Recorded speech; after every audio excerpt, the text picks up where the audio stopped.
was alluded to by our honourable lady opposite that the BBC was responsible for Freeview. It's not free.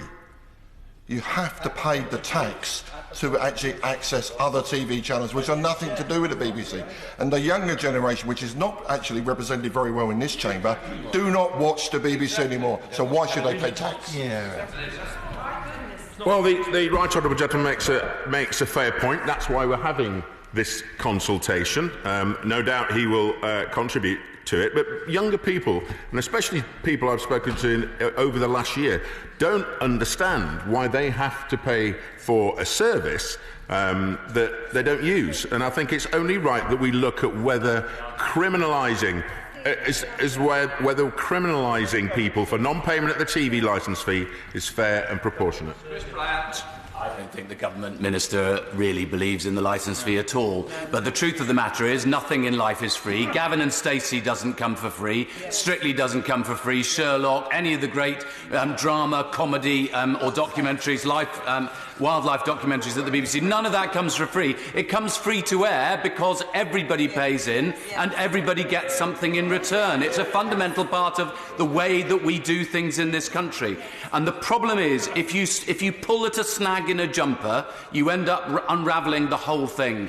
And my worry is that that's precisely what the government intends. I have an awful lot of respect for the honourable gentleman, but I'm afraid he's missing the point of what this consultation is about. At risk of repeating myself, it's whether criminal sanctions for licence fee evasion is proportionate and fair. And I would encourage, and I'm sure he will be contributing to the consultation as well as on this House, and I'm sure he'll do it on many more occasions. Philip Davis.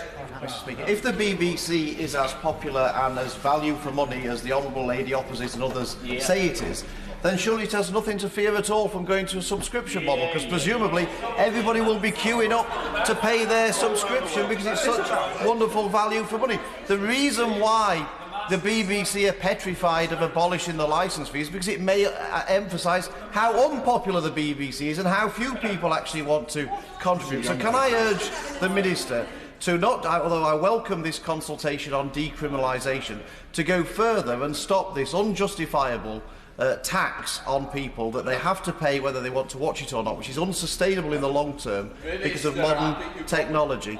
And in the meantime, make sure over 75s don't have to pay it.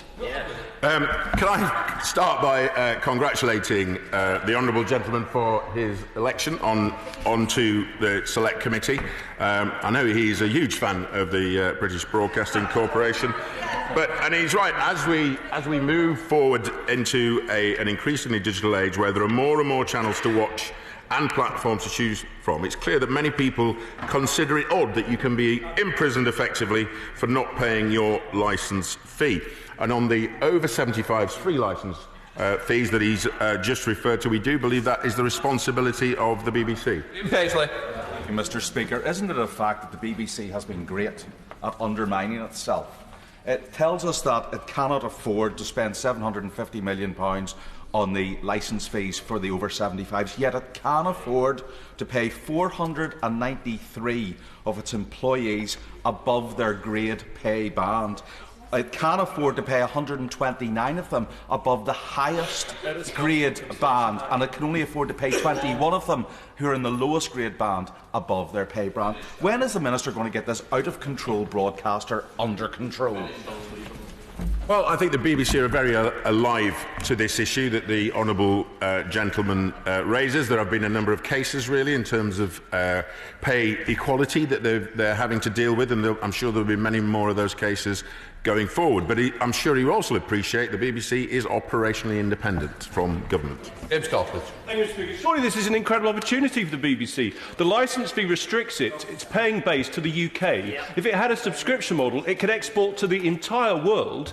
And as the Minister considered, its own prediction is to have a global audience of 1 billion people a week by the end of the decade. If just 5% of those people were to take out a subscription to the iPlayer at £6 a month, they'd recoup the entire £3.7 billion they get for the licence fee, but as export income instead of a tax on the British people. Well, the honourable gentleman makes some very good points, but we are talking about decriminalisation consultation here, not the future, how the BBC is funded. There has to be a conversation before 2027, when the current model is valid until, there has to be a conversation about what model is appropriate in a digital age for the BBC. Jeff Smith.